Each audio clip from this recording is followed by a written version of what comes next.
In Moonlight Peaks, there are so many important upgrades to complete and amazing items to collect, but the thing is, many of them come at a cost. However, there's no need to stress, because I'll be sharing the best ways to make easy money when you're just getting started with the game.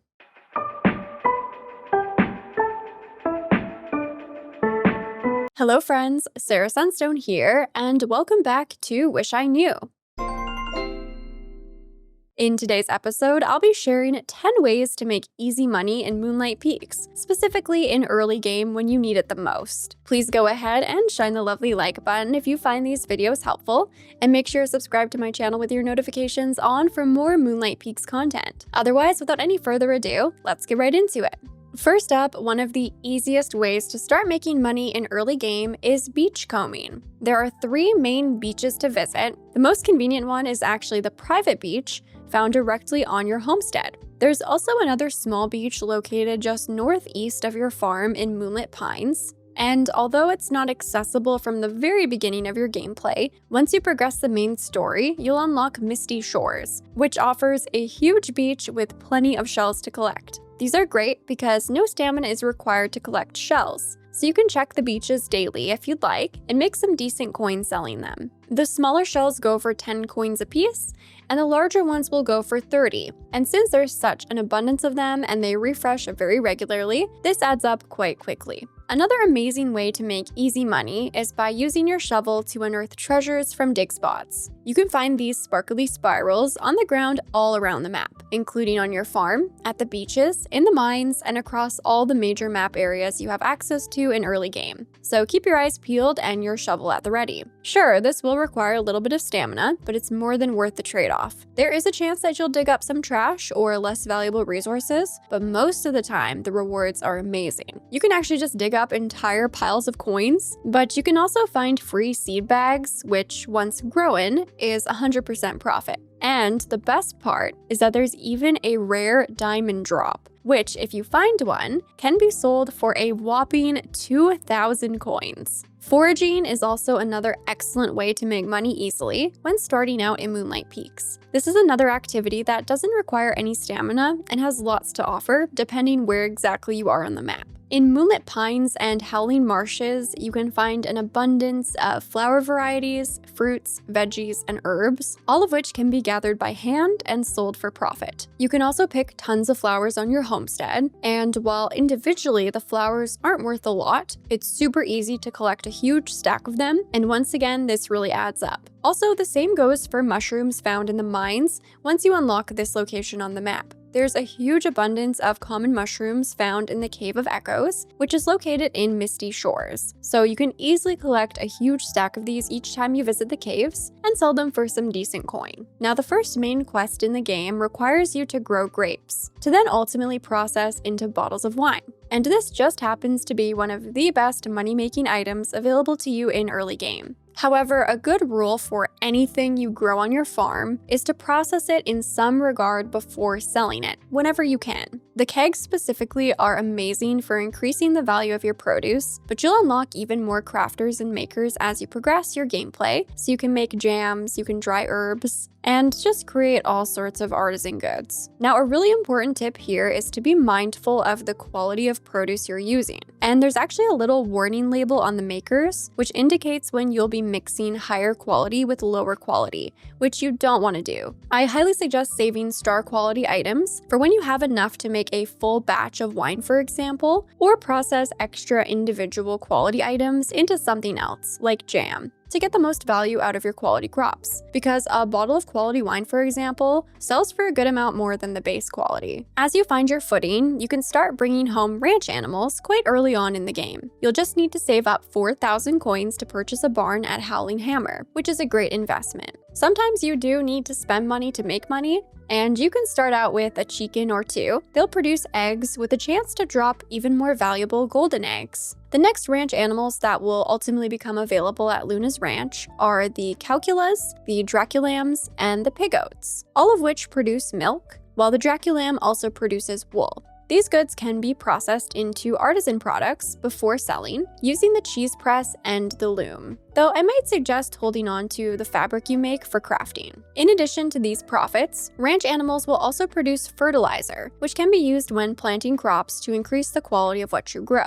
And as previously mentioned, higher quality produce yields higher quality artisan goods. So your ranch animals will indirectly help increase the money you earn from your crops. Another activity that can bring in some good money in early game is actually fishing, but you will need to talk to Noelle first to obtain your starter fishing rod. This first quest with Noelle also pays you in coins once completed, so it's a nice bonus. You will need to upgrade the rod to reel in the biggest catches, but you can catch plenty of fish types with the basic rod, and no bait or anything like that necessary to get started. While fishing does require stamina, you can easily make a good amount of money just selling lots of smaller, common, uncommon, and even rare fish of varying qualities in early game. Though I personally have been keeping one of each in case I need them for any specific quests in mid to later game, because they are seasonal and some available only in certain weather conditions and locations. Similar to fishing, you can also sell bugs that you catch once you've unlocked your bug net. You'll first meet a character named Death around night 11, and on the second encounter with this character, you'll be given a bug net. Then you can go on and catch bugs of varying rarity and value all around the map. However, I have found them to be most abundant in Howling Marshes specifically. Again, this does require stamina, but you can earn some pretty good coin with critter catching, albeit a little less on average than fishing. However, there are some more rare bugs that are quite valuable. I've specifically found ones worth at least 100 coins each in the Crystal Caverns. And the trade-off here is that you can actually just catch bugs while you roam around doing other activities, rather than fishing where you do have to completely stop your adventures to make that catch. Again, in this category of item, I have been saving one of each bug before selling extras in case I need them for future quests. Now, cooking is actually a really great way to increase the value of animal products, fish, crops, and forageables.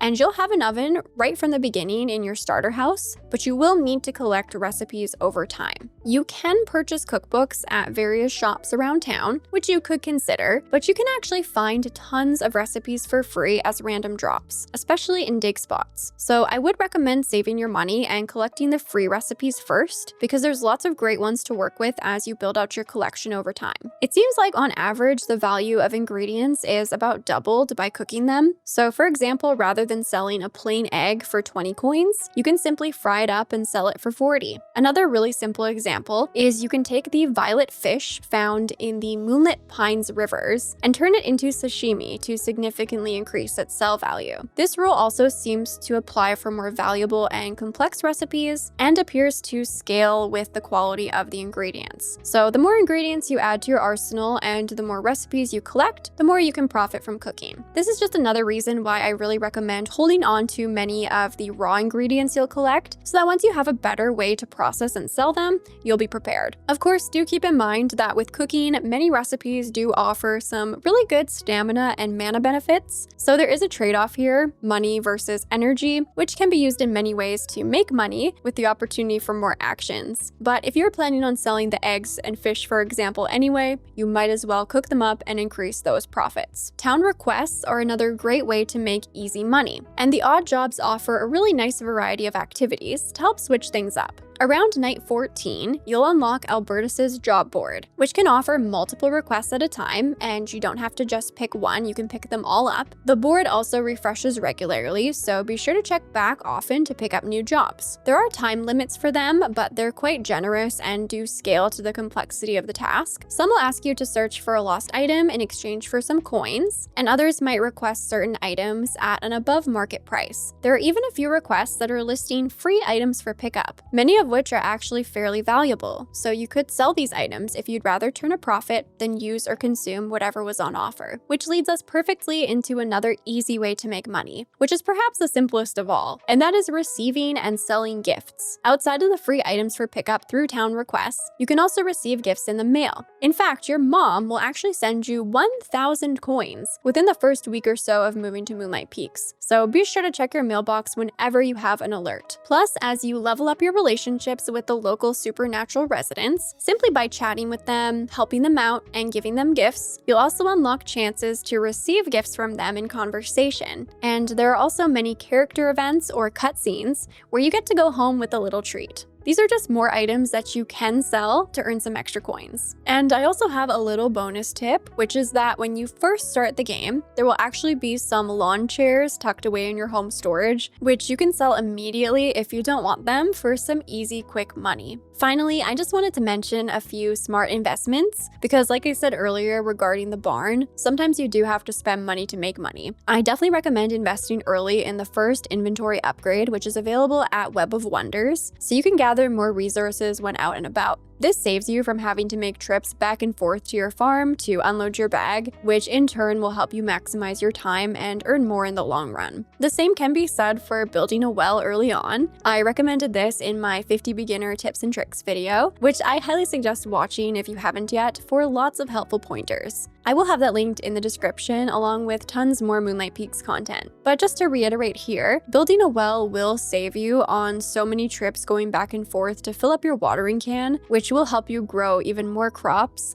and save time in your days. The final early game smart investment I want to suggest are tool upgrades, so you can collect more resources using less stamina and also collect valuable resources with those stronger tools. But if you follow all these tips, you'll be well on your way to purchasing all the upgrades and fun items your heart desires. So there you have it, friends. Those were 10 ways to make easy money in the early game of Moonlight Peaks. Let me know down in the comments which of these tips you found the most helpful and which ones even you find the most enjoyable for earning money. Also, which purchases are you saving up for? Because there are so many amazing things to get. Anything and everything, you know I always love hearing from you. And with all that being said, thank you so much for watching. I love you all. And until next time, take care.